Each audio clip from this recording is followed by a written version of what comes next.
नमस्कार मित्रों, आप सभी का स्वागत है हमारे इस यूट्यूब चैनल श्री कृष्ण उपदेश में।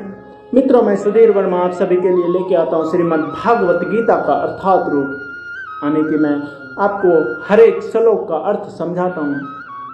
मित्रों, यह हमारे मानव जाति हिंदू धर्म का सबसे बड़ा पवित्र ग्रंथ है, जिसका उपदेश स्वयं श्री कृष्ण ने दिया है, और मैं आपको वही उपदेश का अर्थ समझाता हूँ। मित्रों, मैं कोई साधु, कोई महात्मा, कोई कथावाचक इनमें से नहीं हूँ।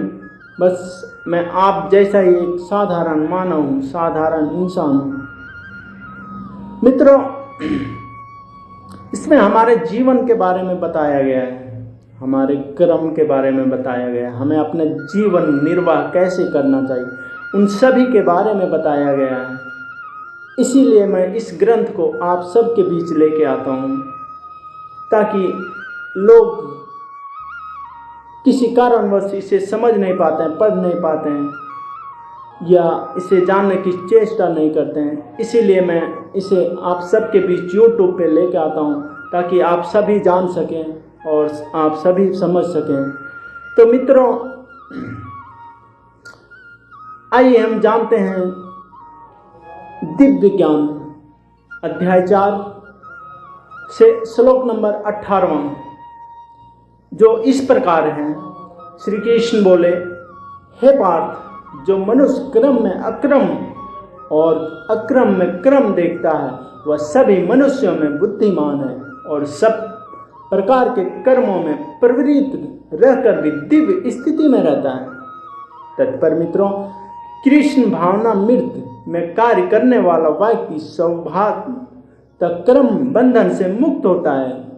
उसके सारे क्रम कृष्ण के होते हैं, अतः क्रम के फल से उसे कोई लाभ या हानि नहीं होती। फलस्वरूप वह मानव समाज में बुद्धिमान होता है। अथापि वह कृष्ण के लिए सभी तरह के कर्मों में लगा रहता है। अकर्म का अर्थ है कर्म के फल के बिना निर्वेशवादी इस भय से सारे कर्म करना बंद कर देता है कि कर्म फल उसके आत्मा सचता करके मार्ग में बाधक ना हो। किंतु सतोगुणीवादी अपने इस स्थिति से भली भांति परिचित रहता है कि वह भगवान का नित्य दास है, अतः वह अपने आप को कृष्ण भावना मृत में कार्यों में तत्पर रहता है। क्योंकि सारे कर्म कृष्ण के लिए किए जाते हैं, अतः इस सेवक के करने से उसे दिव्य सुख प्राप्त होता है। जो इस विधि से लगे रहते हैं वे व्यक्तिगत इंद्रिय तृप्ति की इच्छा से रहित होते हैं। कृष्ण के प्रति उसका नित्य दास भाव उसे भी सभी प्रकार के कर्म फल से मुक्त करता है। आइए श्लोक नंबर 19वां को जानते हैं, जो इस प्रकार है। श्री भगवान बोले, जिस व्यक्ति का प्रत्येक प्रयास उद्यम इंद्रिय तृप्ति की कामना से रहित होता है, उसे पूर्ण ज्ञानी समझा जाता है। उसे ही साधु पुरुष ऐसा कर्ता कहते हैं, जिसने पूर्ण ज्ञान की अग्नि से कर्म फल को भस्म कर दिया है। मित्रों, इसका तात्पर्य केवल पूर्ण ज्ञानी ही कृष्ण भावना भावित व्यक्ति के कार्यकल्पों को समझ सकता है। ऐसे व्यक्ति में इंद्रिय तृप्ति की प्रवृत्ति का अभाव रहता है। इससे यह समझ जाता है कि वह भगवान के नित्य दास के रूप में उसे अपने स्वाभाविक स्वरूप का पूर्ण ज्ञान है, जिसके द्वारा उसने अपने कर्म फलों को भस्म कर दिया। जिसने ऐसा पूर्ण ज्ञान प्राप्त कर लिया है, वह सचमुच विद्वान है।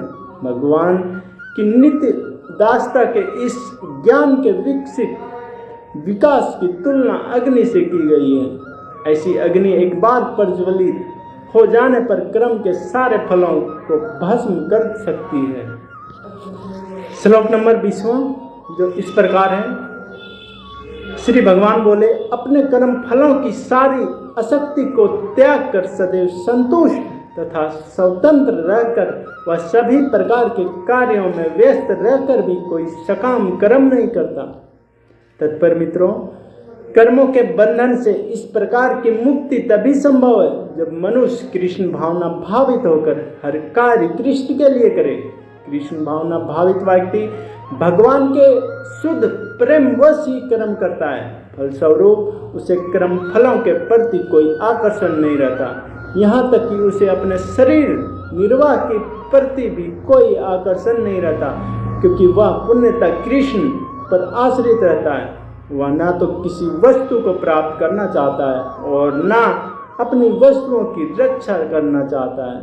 वह अपनी पुण्य समर्थ से अपना कर्तव्य करता है और कृष्ण पर सब कुछ छोड़ देता है।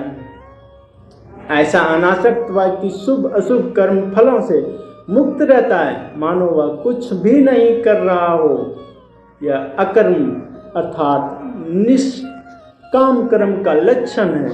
अतः कृष्ण भावनामृत में रहित कोई भी कार्य कर्ता पर बंधन स्वरूप होता है और विक्रम का यही असली रूप है, जैसा कि पहले बताया जा चुका है। आइए 21वां श्लोक जो इस प्रकार है। श्री भगवान बोले, ऐसा ज्ञानी पुरुष पूर्ण रूप से संयमित मन तथा बुद्धि से कार्य करता है, अपनी संपत्ति के सारे स्वामित्व को त्याग देता है और केवल शरीर निर्वाह के लिए कर्म करता है। इस तरह कार्य करता हुआ वह पाप रूपी फलों से प्रभावित नहीं होता। तत्पर मित्रों, कृष्ण भावना भावित व्यक्ति कर्म करते समय कभी भी शुभ या अशुभ फल की आशा नहीं रखता।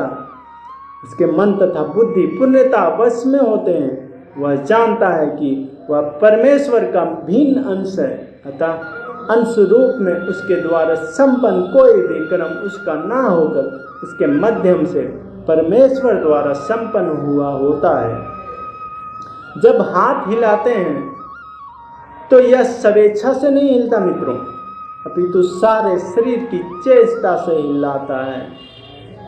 कृष्ण भावना भावित व्यक्ति भागवत दीक्षा का अनुगामी होता है, क्योंकि उसकी निजी इंद्रिय तृप्ति की कोई कामना नहीं होती। वह अंतर के एक पुर्जे की भांति हिलता डुलता है।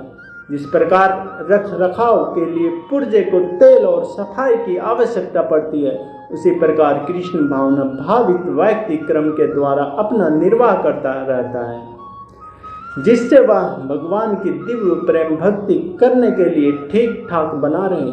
अतः वह अपने प्रयासों के फलों के प्रति निचेष्टा रहता है। पशु के समान ही उसका अपने शरीर पर कोई अधिकार नहीं होता। कभी कभी कुरुस्वामी अपने अधीन पशु को मार भी डालता है, तो भी पशु विरोध नहीं करता, ना ही उसे कोई सावधानीता होती है।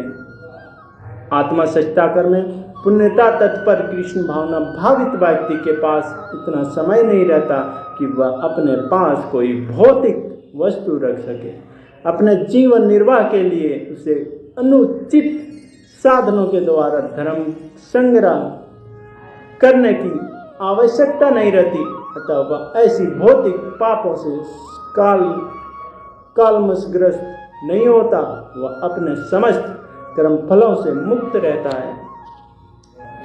तो मित्रों, आज हम यहीं समाप्त करेंगे।